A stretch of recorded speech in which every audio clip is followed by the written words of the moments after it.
Hello friends, before starting news, please try this question in the comment section below. An answer of this question will be provided at the last part of the video. Has the killing of the father of Iranian nuclear program, Mohsen Fakhrizadeh, 59, allegedly by Israeli intelligence agency Mossad, started to mark the beginning of an Israel-led US war on Iran?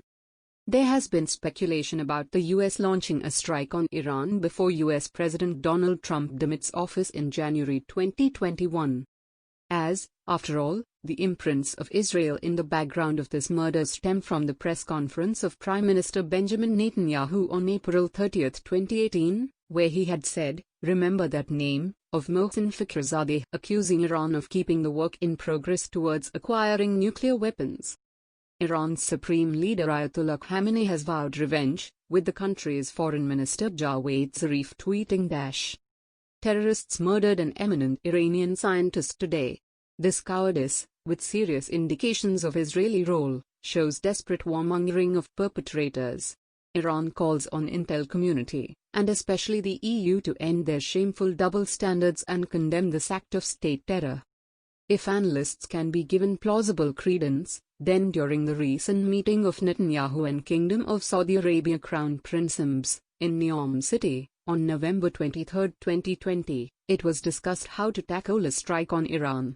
And the meeting wasn't exactly that much about the incoming normalization of KSA and Israel, as was disclosed by Lebanese website Al-Manar, the same day, and the result of it has arrived within 5 days. The killing of the Iranian nuclear scientist is, therefore, a gift from the US to Israel and from Israel to the Arabs. For Israel, read the US, has very steadily, for the last 40 years, when the Iranian Revolution came, sold the dread that the same revolution would eat on the Arab monarchies, which made the Gulf states train their guns on Iran. And the last 40 years have found only death and destruction, i.e. Iran-Iraq war, Libya, Syria, Egypt, Yemen etc., in the Gulf region, with the only exception of Israel straddling to its superpower status. It may be known that, on the next day of the Netanyahu-Mohammed meeting, Iran's ambassador to Pakistan Saeed Hosseini, according to 24 News had called for Islamabad to initiate a dialogue to iron out all the outstanding differences between KSA and Iran, but perhaps, by then the fate of Mohsen Fakhrizadeh had been sealed. He was on the hit list of Mossad and his death has come within months of the killing of Al-Qaeda No. 2 al-Mishri, in August 2020, in Tehran. The incident shows how Mossad was working deep behind enemy lines, inside Iran, which is ostensibly known for its anti-Israel views. In fact, Fakhrizadeh was on the US watch list from 2008 onwards when his assets were ordered frozen, according to New York Times, and was also sought for interrogation through the UN by the Atomic Energy Agency, which Iran had denied.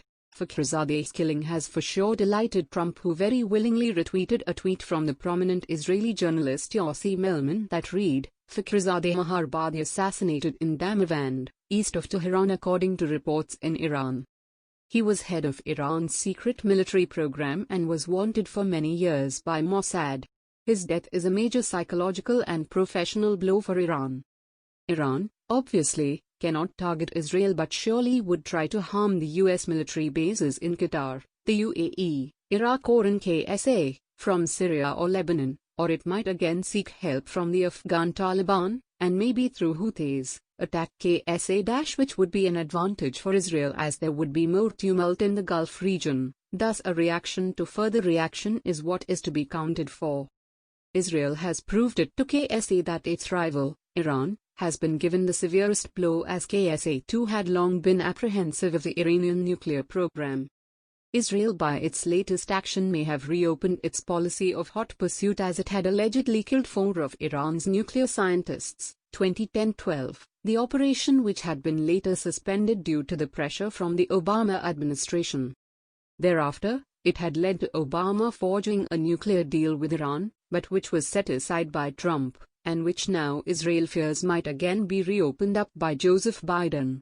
But, Mossad may be rejoicing its success, for having done it, that too multiple times inside Iran's capital, as after all, its agents work under multiple identities, like through NGOs, researchers, media personnel, etc., and with multiple citizenships too.